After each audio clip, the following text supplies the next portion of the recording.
This episode of Beauty and the Gi brought to you by thefightHub.com. You should get on thefightHub.com and go to the brand section in shopping because Role Model has their own section. So that's obviously ROLL for Role Model, but we have gis, rash guards, face masks, t-shirts, tank tops, patches, and coming soon, we're going to have gear bags.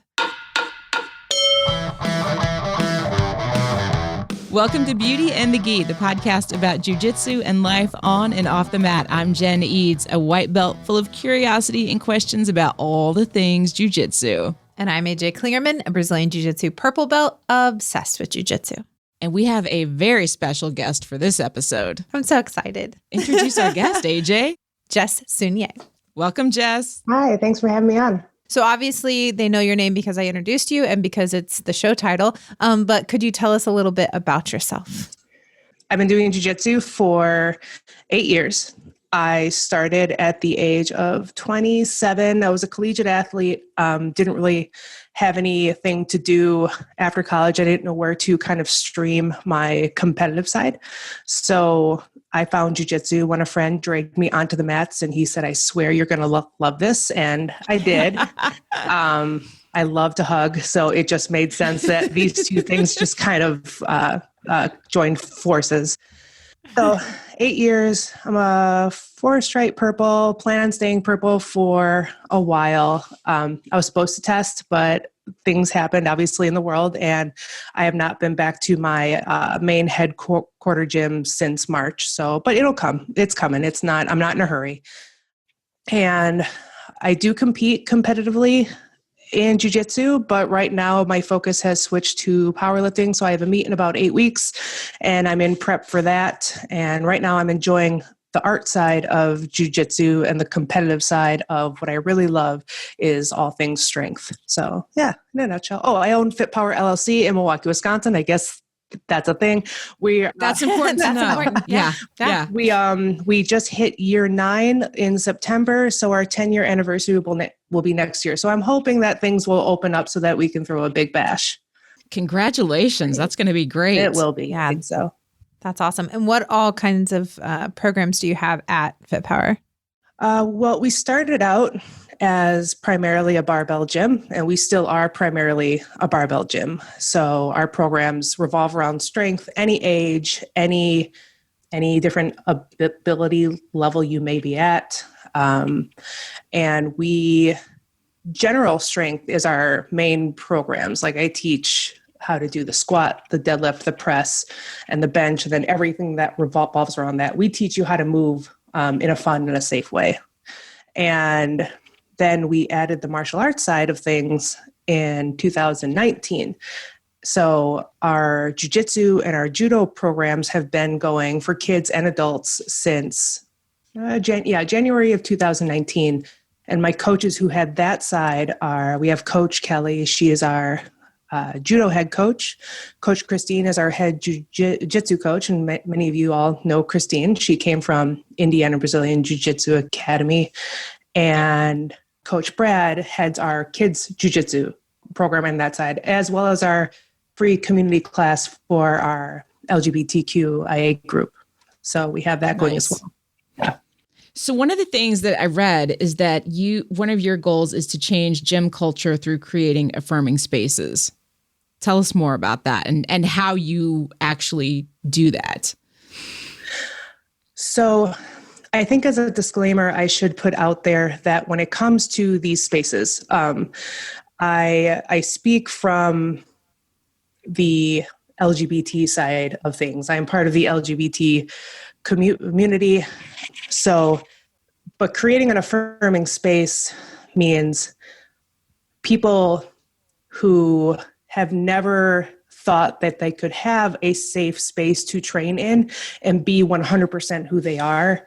Now they have this space, they have this culture that there's so many directions I can go with it, but it's, they have a space to be themselves, which I do believe is hard in a typical fitness or gym setting that's out there. Mm-hmm. You can call it You can call it bro culture. You can call it whatever you want. Hashtag Fitspo. It's anything that we think of in a typical fitness space, which is usually, what does health look like? It usually looks white, middle class, this perfect, beautiful set of white, shining, smiling teeth, and which, Jen, you actually do have, and AJ, I have great teeth.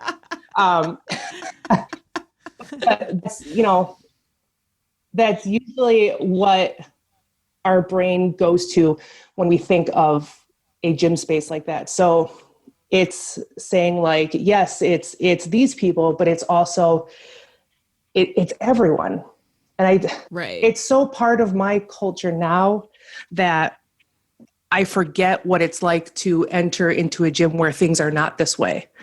Because when we step onto the mats, this was my aha moment. It happened 2 weeks ago, maybe 3. We had a new member who he just signed up today, actually, which I'm pumped. But he was doing his trial, and everyone walked out into the mats. And the very first thing that people said, "Hi, my name is so-and-so, and my pronouns are this." And nice. That's immediately what people do. And I just sat there and I was like, we are here. We made it. This is what normal is for this space, which opens up the doors for so many other things, which I could go on and on about. And I hope you edit some of this out because I will rant. I won't rant, but I'll go on and on about it. But ramble. Yeah. It's there is a space for our free LGBT class that Coach Brad made. It's for LGBT people only, not allies. Because allies, our space is out there all the time. No, you can choose to be an ally and still live comfortably in our society. So this space is specifically for people in LGBT groups, which is awesome. But our base culture at the gym is such that we would do very well. We're going to keep that group. That group is amazing. We need it. But that's kind of our baseline now. So all these little subgroups that I see a lot of gyms make for these specific people, that's just us as a whole. So now we have a different, not issue, but we have different scenarios that can be created in the space, but they're all good. I don't know how else to explain it. It's such a I think you did. It's a cool feeling. It's a cool space. I'm so proud of what they have done and what the members have done. It's awesome.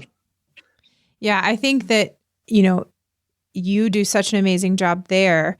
How do you feel like you can help others to cultivate that same type of culture? I think what I specifically can do, like me as Jess, is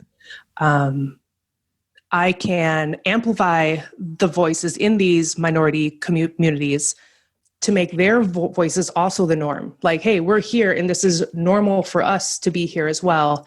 And then I can help other people who look like me and come from the same background as me also say, hey, this is possible and it's doable. And let me help you have these conversations with other groups in your area so that this also becomes a norm. And it's not easy. These talks are hard, and there were a lot of hard talks at first and a lot of feeling of can this even happen? But then it just naturally came to be because there are more people out there that want this and believe in this than we are shown. There are loud voices out there that just need a platform. And I hope to be a platform for that. I have the ability to offer that to others. So I think that's what I want my gym to be, is a platform for people to discover strength, to discover a martial art, and to discover their voice, and to say, oh, it's okay that I can be who I am and I can speak on it as well without, I feel like there's sometimes just a lot of anger and a lot of yelling that occurs instead of just having a good talk about it. Yeah. Good talks. I feel a road trip coming on to Milwaukee. Well, originally, we'd love it. Yeah, we had actually planned a trip to go up my birthday weekend for her Everybody Pulls event. But then that has been canceled or postponed for this time. But I would like for you to tell them about your Everybody Pulls event. So Everybody Pulls came about. There was in USAPL, there was a ban on trans athletes being able to compete on their platform. And I'm not going to get into the deep stuff of it all. My personal opinion on it is our culture and our society is changing so fast that these sports regulations and everything that exists right now that has been set in stone hasn't had a chance to catch up. And we just need more people in the seats to evolve what the rules of the sports are as we know them today. But because that existed, Everybody Pulls came about to directly help my community. So Milwaukee, I always have to think small. I think you can get overwhelmed if you think too big. So I just say, okay, what can I do in Milwaukee itself? And Everybody Pulls removed all the parameters of a traditional deadlifting meet. So we took away gender, we took away weight, and we took away age. So basically, you were just going out there as you present yourself to the world. It didn't matter how much you weighed. It didn't matter any of these things. What mattered is you went out there and you got to showcase your strength. We did stick with some rules, like you had to perform a deadlift correctly as you would in an actual meet. So, you can't ramp it or anything like that up your legs. And we had judges on all three sides, one in front and two on the side, to make sure that people locked out and that the lifts were good.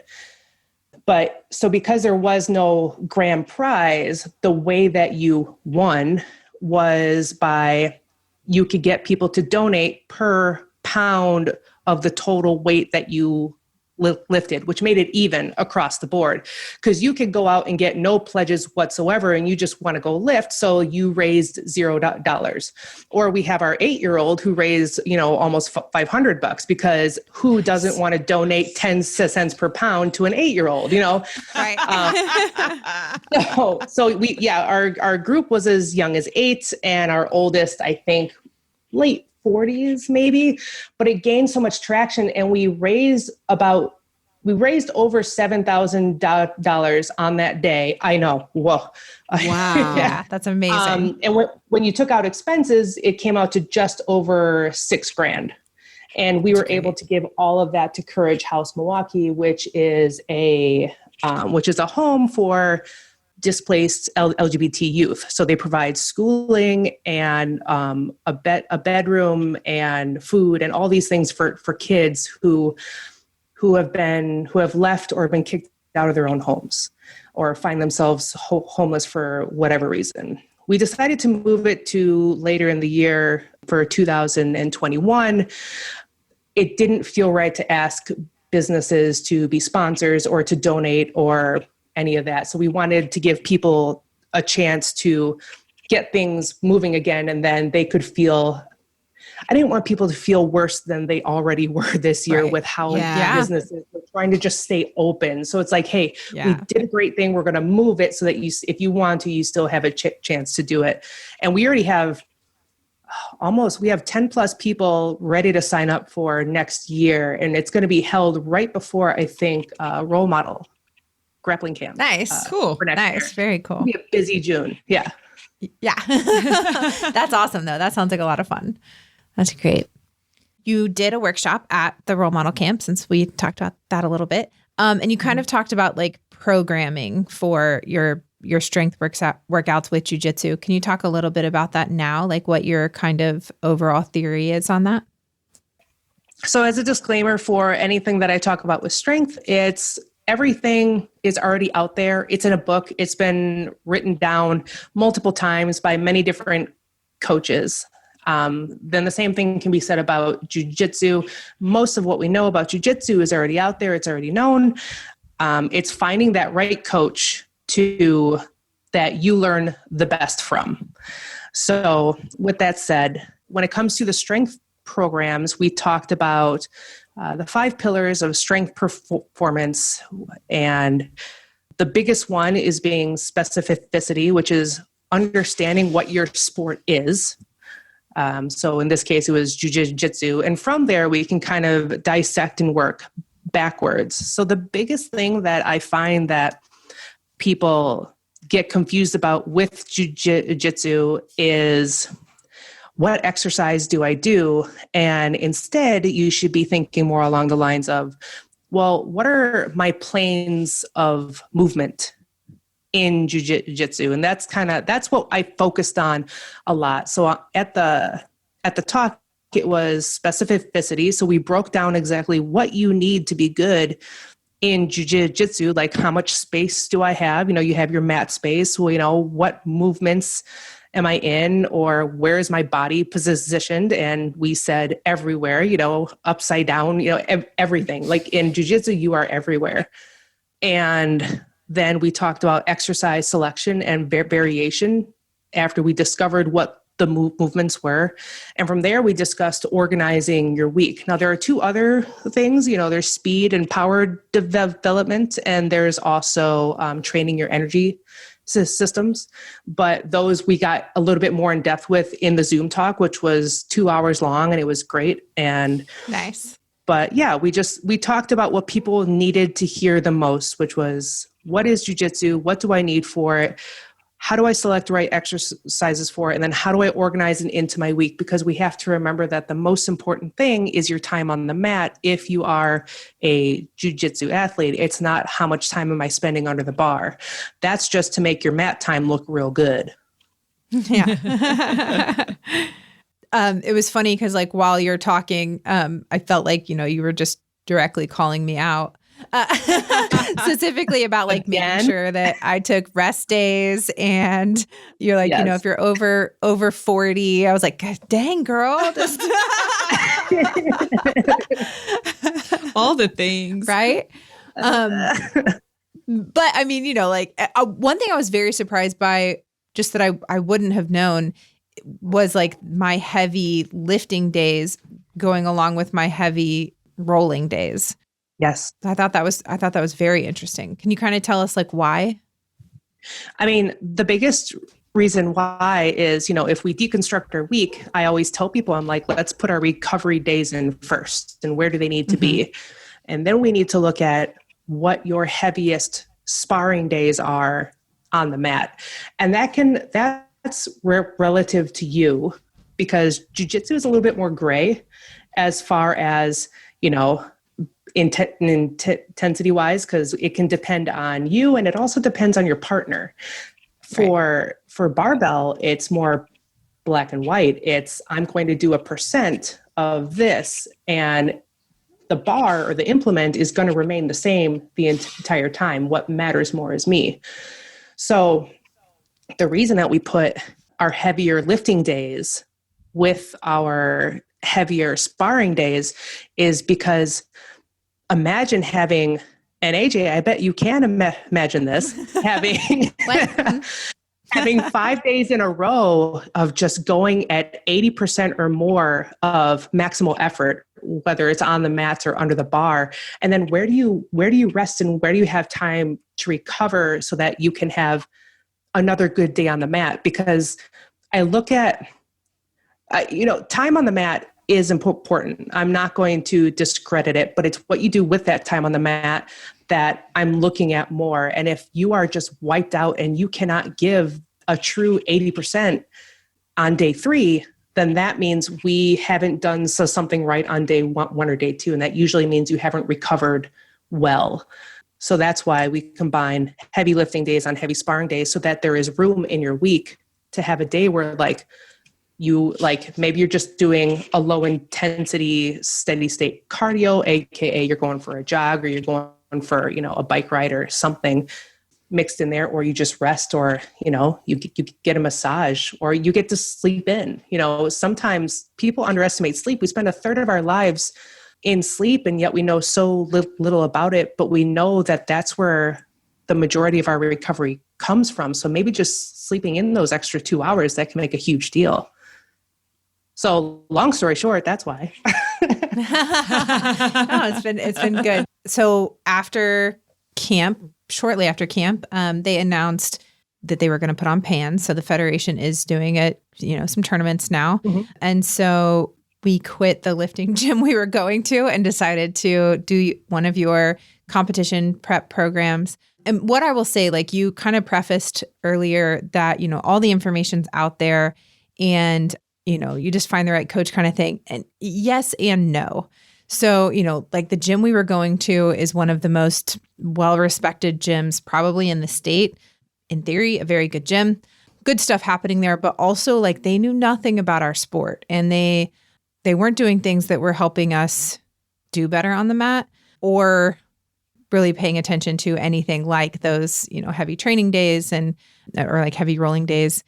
So it's very, very different. So yes, that information's out there, but actually having somebody who is a competitor in jiu-jitsu at a high level, as well as a, lifter as well, has been extremely helpful. And within the first week, both Rissa and I were like, man, I just feel so much better on this program. Like I feel, better rested. I feel like this is, like the things we need to do. Although the 400 lunges were oh my God, insane.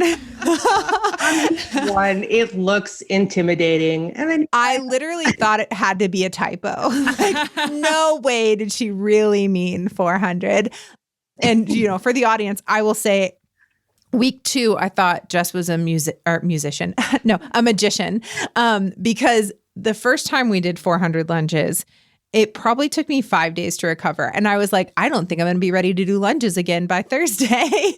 And then the second time we did lunges, it was so much easier. And I pretty much wasn't sore. And I was like, what is happening? That's amazing. It's insane. I don't understand math or body or it makes zero sense to me. But we've done it great. I think we have done 3 weeks now of the 400 lunges and I won't say it's a breeze, but like it's handleable and we're recovering well from it. But so that's just like my quick little plug just in general of like, it does matter to, like it's been so helpful to find somebody that knows the sport and knows what we actually need for our sport. Well, that makes me very, very happy to hear because like these programs I've made, I've had a good handful of people get to try them out. And I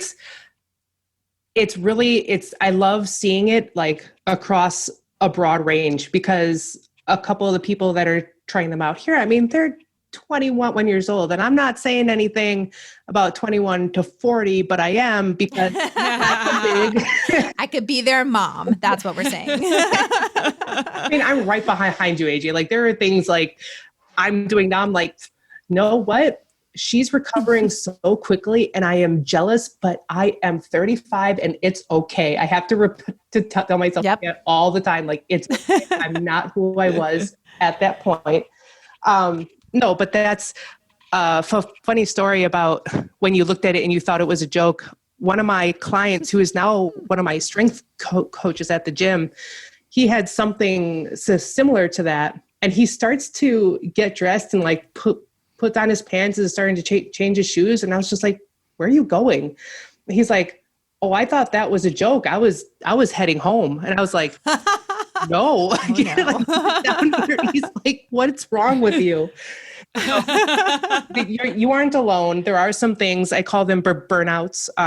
They're basically body weight type things that, we're just building adaptations in a different way. It's not always about putting the heaviest load on your back or trying to lift the heaviest load off the floor or anything like that.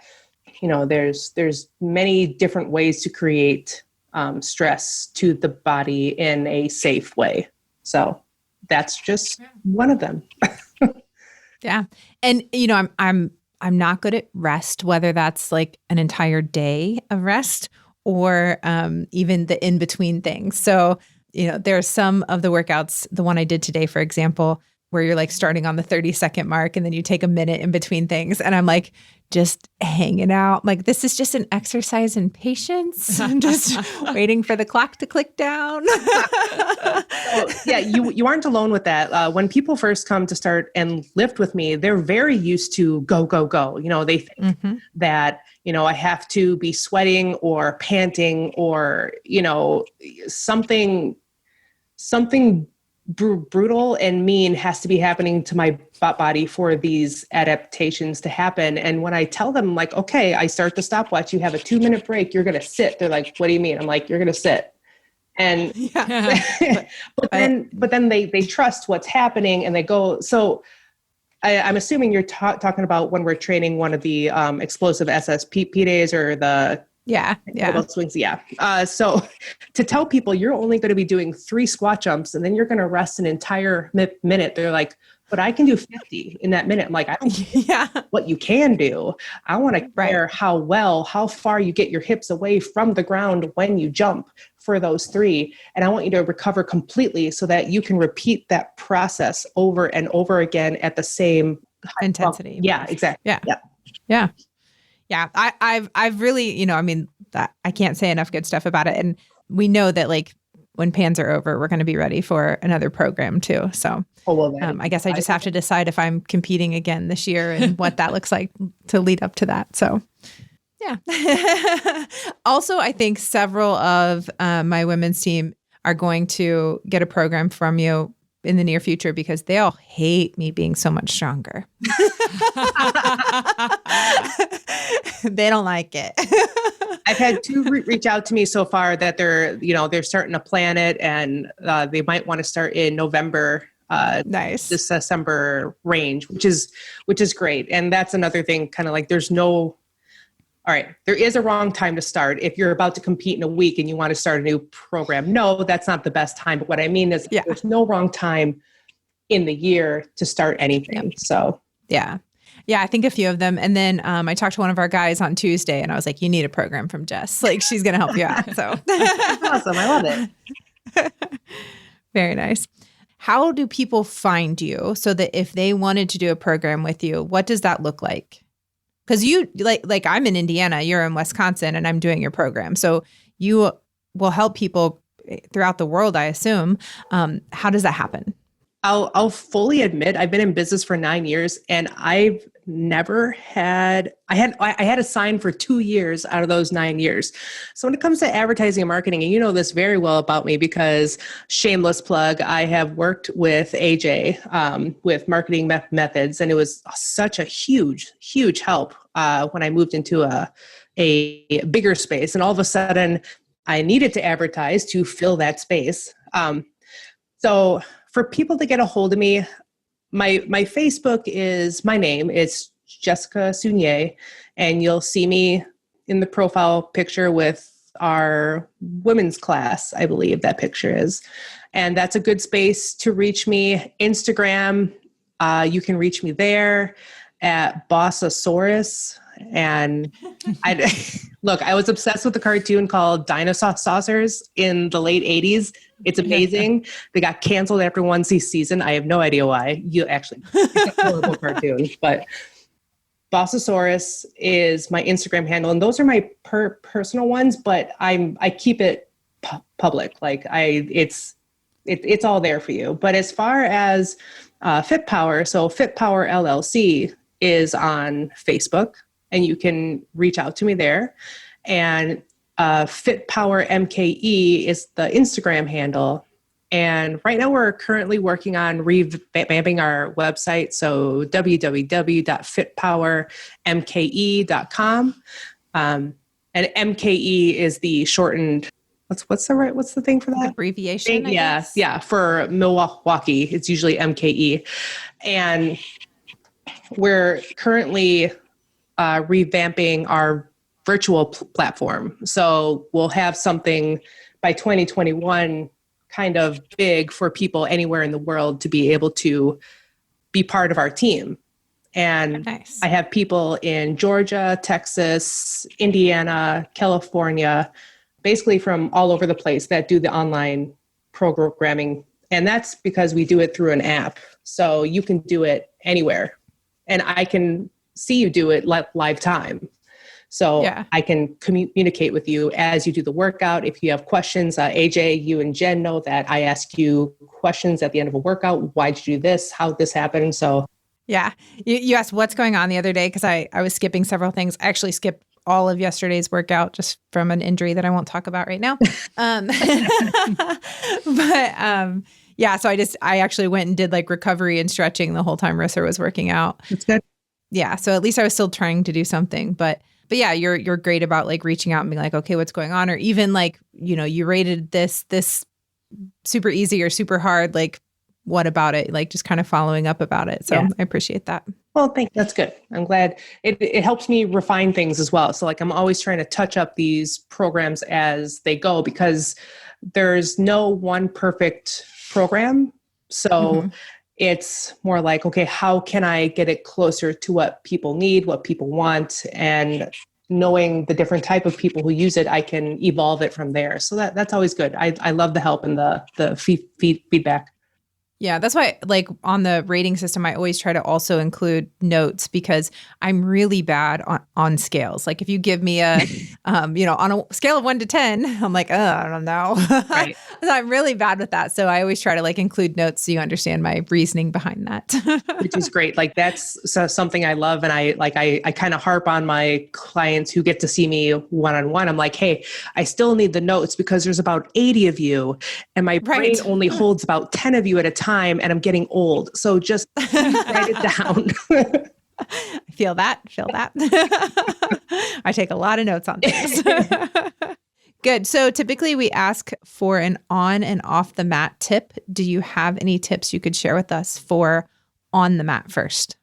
On the mat. So a little side note, when COVID hit, I needed a way to practice something that was jiu-jitsu-esque without it actually being jiu-jitsu because we had nobody to train with. So I took up weaponry. And so in learning other different martial arts, I am appreciating and loving more and more the idea of play and the idea of discovering through play. So I would say my on the tip mat, my on the mat is play. Like there's a time and a place to really ramp things up and compete.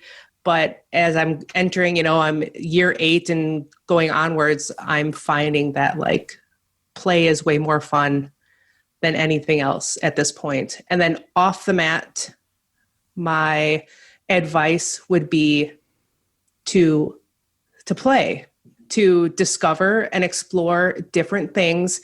There is more than jiu-jitsu, and you will be pleasantly surprised at how things that you apply to your art on the mat, how they can be applied off the mat, and how those two things complement each other so that you become a more well-rounded athlete. That's good. That's one thing that, a benefit I really feel like I've gotten from the shutdown, from everything that this year is it really made me set better boundaries and not, hustle so much, I guess. And so because of that, like I've probably had one of the best summers of my adult life. Like I bought 2 kayaks and we've been kayaking and hiking and swimming and, just actually really enjoying summer instead of, just constantly working. So the play has been very active in my life this year because of that. So yeah, I will say, AJ, I love your work ethic. You are somebody that I admire and that I look up to when it comes to a lot of things. But seeing your Instagram this summer and seeing your face, like with all of these things, I was like, this is awesome. Like, yeah, I get to see more of you off the mats, which is something that makes you're real. I've hugged you, I've competed against you, but it made you an even bigger entity in my life, which was cool. I appreciate that. Thank you. I appreciate you. Thank you. All right. Well, thank you very much for talking to us. This has been great. I was really excited just, for one, just to get to catch up a little bit. No, this was fun. I'm going to to drop an announcement here. But Jess is actually doing one of our workshops for Role Model Camp 2021 as well. So her, along with Tori O'Neill from the Mighty Dames, are going to co-do a workshop at camp next year. So yeah, more to come on that, but I'm very so excited already now. I'm very excited. So I love Tori too, man. She was great. It was so great having her at camp this year and getting to meet her. And, you know, like, I mean, obviously we were like Facebook friends forever, but it was nice to like hang out with her in person and stuff. So yeah, I'm super excited. Yeah, like, so that is a voice. Tori is a voice that you want, put a megaphone in front of it, like, listen to what she has to say. She is amazing. Yeah, she is. So you guys are going to do great together. I'm really excited. There we go. Little first announcement about what Camp 2021 looks like. Wow. And you do have the dates, right? Yes, it is June 11th through the 13th. Perfect. So, and we're having it at the Marriott, which is where we had it this last time. But we're in a different room. So hopefully the mat situation will be fixed. And we've rented, or actually we have a sponsorship. So we'll have double the amount of mat space. Oh, nice. Yeah. And we have about 2,000 square feet more space in that room, or in the new room that we'll be in. So yeah, and we've got some big stuff planned already, of course, because I'm a crazy person. Right. Which is why we look forward to camp. Yeah, exactly. I'm pumped for it. Me too. Me too. All right. Well, thank you very much. Thank you, guys. That was great. I love Jess. That was so much fun. And I cannot wait until camp next year. I know. Also, when she was saying that, like, you're a real person, like, I've hugged you, I've competed against you, I wanted to mention that she choked me unconscious, but we always joke that, like, I can't help but mention it every time. So now I slid this in after she's off the line so that you're sneaky. Just have to mention it every time. That's like how we became friends. So she choked me unconscious in a tournament. I love it. It's jiu-jitsu. We're weird people. Exactly. It is. Great. Where can we find you? You can find me on Instagram at Brassy Broad Jen. Great. I'm on Instagram, Facebook, everything at AJ Klingerman. And you can find the Beauty in the Gi Gang Facebook group on Facebook. Oh, great. That's a good place to find a Facebook group. Isn't it? We're really smart about that. We are. It's good. It's a good place. Yeah. Thanks for listening. Yeah. And we will see you on the mat. This episode of Beauty in the Gi brought to you by... I love it. I don't know if we're keeping that or not, but... Oh, it'll be there somewhere. All right. This episode of Beauty in the Gi is brought to you by thefightHub.com.